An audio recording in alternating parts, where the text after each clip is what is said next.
Assalamualaikum warahmatullahi wabarakatuh. Perkenalkan, nama saya Nabila Agustina. Saya berasal dari jurusan Perencanaan Wilayah dan Kota. Jadi di presentasi kali ini saya akan membahas mengenai permasalahan kesenjangan sosial. Adapun materi yang akan saya bahas di kesenjangan sosial adalah: pertama, tujuan mengapa saya memilih topik permasalahan tersebut. Kedua, pengertian dari kesenjangan sosial. Ketiga, dampak dari kesenjangan sosial. Keempat adalah faktor dari kesenjangan sosial. Kelima adalah upaya untuk mengatasi kesenjangan sosial. Keenam adalah contoh dari kesenjangan sosial. Dan terakhir adalah kesimpulan. Baiklah, tujuan saya memilih kesenjangan sosial sebagai topik permasalahan saya kali ini adalah agar dapat memberi kita contoh dan kesadaran betapa pentingnya hal mengenai kesenjangan sosial tersebut, di mana sekarang juga kesenjangan sosial masih luput dari kurangnya perhatian pemerintah, bahkan kita yang masyarakat itu sendiri. Jadi saya berharap dengan adanya presentasi kali ini dapat memberikan sedikit gambaran kepada kita mengenai kesenjangan sosial tersebut dan dapat menjadi pembelajaran buat kita mengenai kesenjangan sosial tersebut. Saya akan membahas mengenai pengertian dari kesenjangan sosial seperti yang sudah saya cantumkan di PPT ini, bahwasanya kesenjangan sosial di lingkungan sekitar, misalnya gaya hidup antara keluarga ekonomi atas atau kaya dengan keluarga ekonomi bawah atau miskin. Keluarga ekonomi atas mampu berlibur ke luar negeri karena punya sumber dana yang cukup, sementara keluarga ekonomi bawah pada umumnya sebatas bisa mencukupi kebutuhan sehari-hari. Itu dapat menunjukkan bahwa adanya kesenjangan sosial di antara kedua keluarga tersebut. Setelah berikutnya, saya akan membahas tentang dampak kesenjangan sosial ekonomi. Pertama, adalah kecemburuan sosial terhadap kelompok lain. Kelompok masyarakat merasa cemburu ketika melihat kelompok masyarakat lainnya bisa mempunyai segala kebutuhannya, baik kebutuhan pokok maupun keperluan lain seperti kendaraan, alat, komunikasi, dan lain sebagainya. Kedua, timbulnya kelompok-kelompok dalam masyarakat.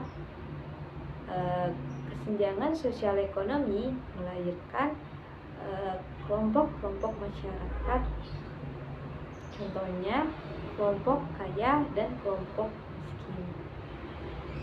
Kelompok kaya memiliki gaya hidup serba mewah, sedangkan kelompok miskin hidup serba kekurangan. Ketiga adalah perbedaan tingkat kesejahteraan. Dalam kesenjangan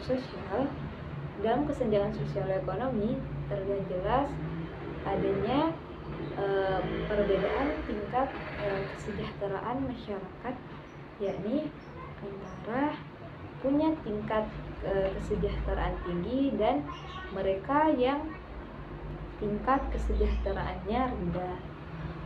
Keempat, timbulnya kriminalitas, pengangguran, dan kemiskinan.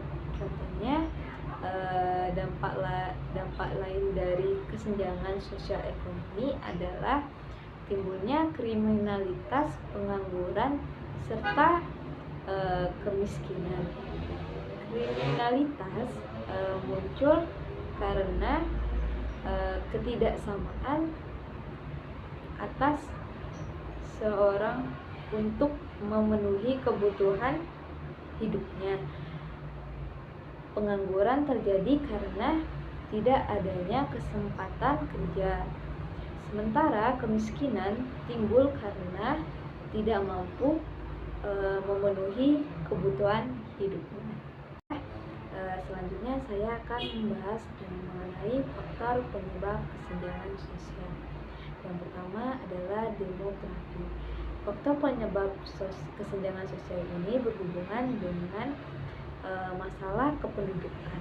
Ada 3 faktor demografi yang mempengaruhi kesenjangan sosial berdasarkan jumlah penduduk, komposisi penduduk, dan persebaran penduduk tersebut.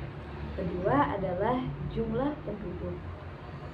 Contoh kesenjangan sosial terjadi di kota besar yang padat penduduk. Kota besar seperti Jakarta misalnya lebih banyak jumlah penduduk dibandingkan daerah lainnya.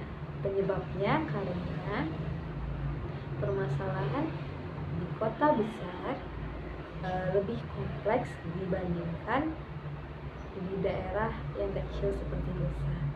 Ketiga adalah pendidikan.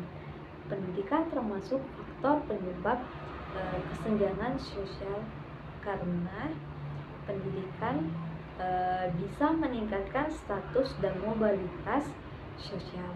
Majunya suatu negara dipengaruhi oleh kualitas sumber daya manusia atau SDM yang dimiliki. Di Indonesia, fasilitas pendidikan belum merata dilihat dari jumlah, segi kualitas, dan mutu pendidikannya. 4. Perbedaan status sosial.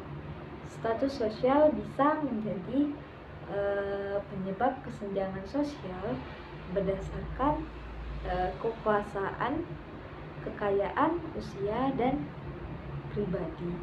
Karena penggolongan masyarakat ke dalam kelas yang bisa disusun secara bertingkat.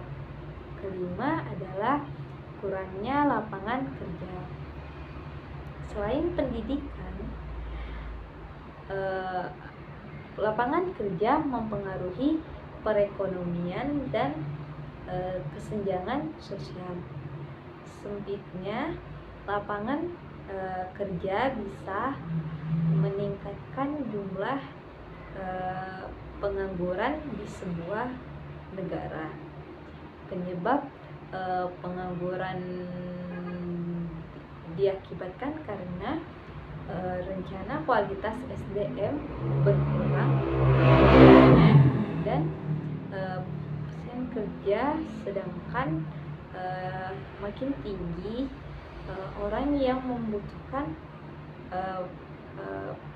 peluang pekerjaan tersebut. Keenam adalah kondisi kesehatan. Fasilitas kesehatan mempengaruhi kesenjangan sosial. Tiap daerah, contohnya saja masyarakat kelas menengah dan atas biasanya memiliki fasilitas kesehatan terbaik di rumah sakit.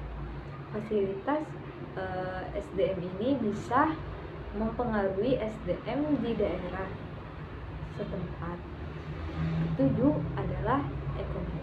Faktor kesenjangan sosial disebabkan oleh tidak meratanya sumber daya dan faktor produksi, sehingga pendapatan antara daerah bisa berbeda yang menyebabkan ketimpangan sosial.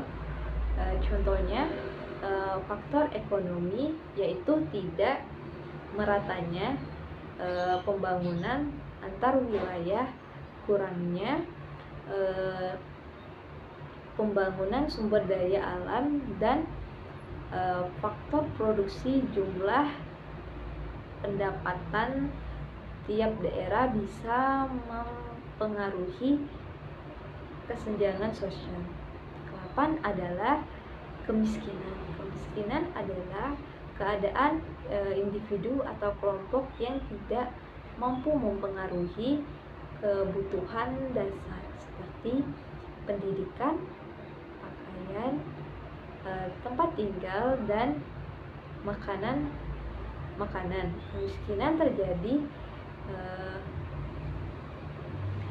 Kemiskinan terjadi adalah karena adanya kesenjangan sosial dan ekonomi yang kurang baik. Baiklah, itu adalah beberapa faktor yang mempengaruhi penyebab dari kesenjangan sosial itu sendiri. Baiklah, upaya apa saja sih untuk mengatasi dari kesenjangan sosial tersebut?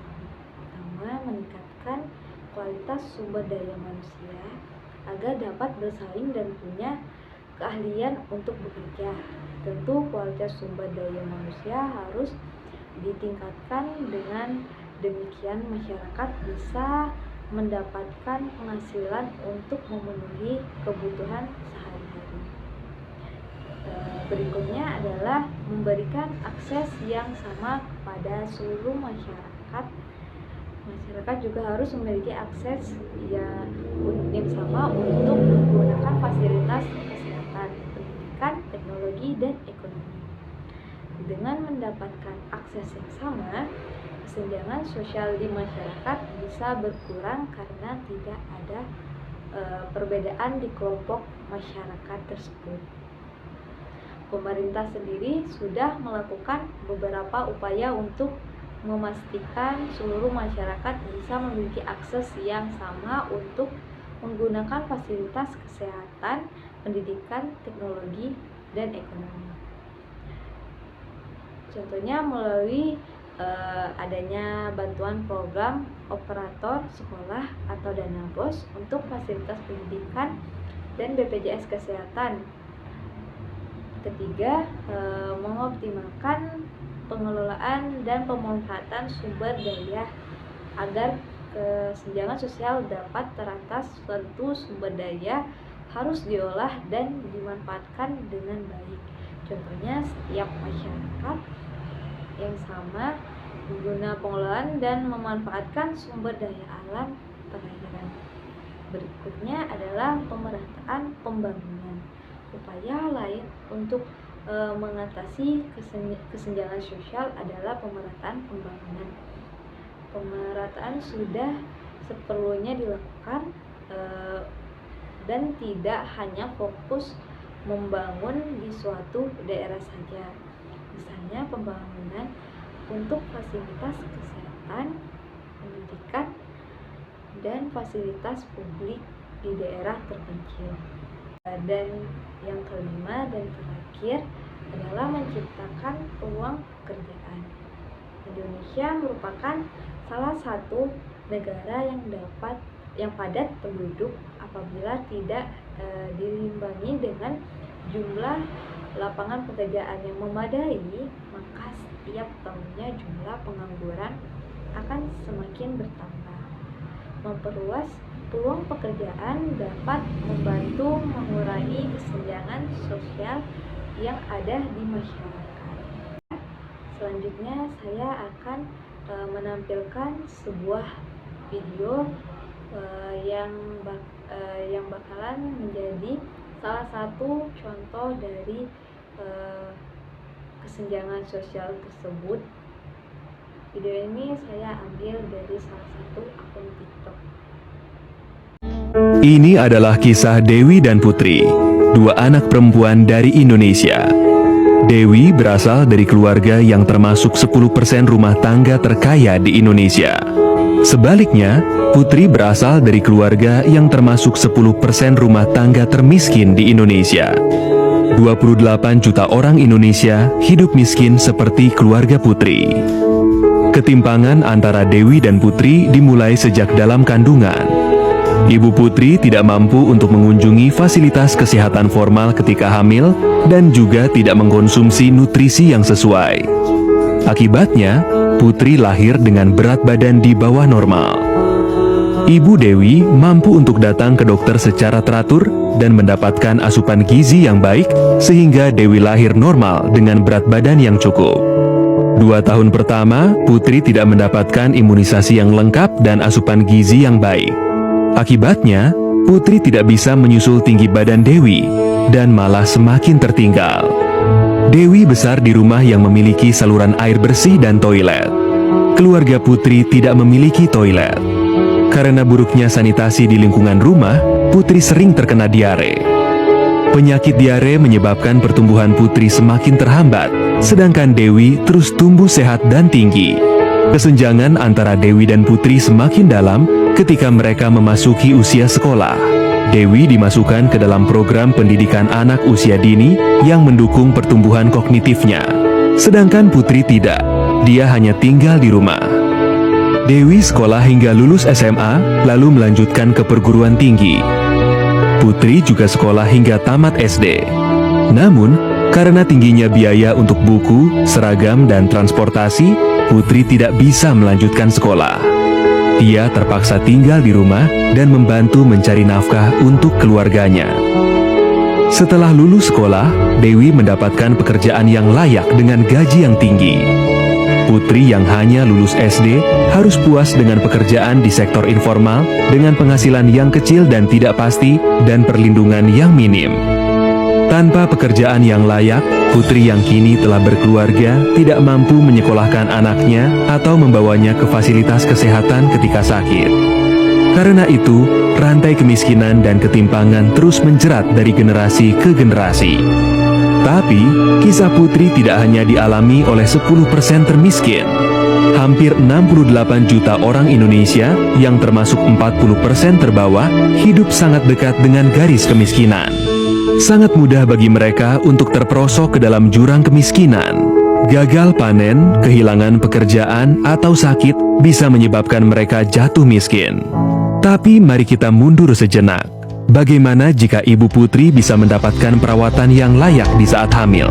Bagaimana jika Putri bisa mendapatkan imunisasi lengkap?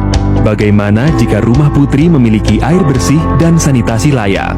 Bagaimana jika Putri bisa sekolah dari TK hingga lulus SMA?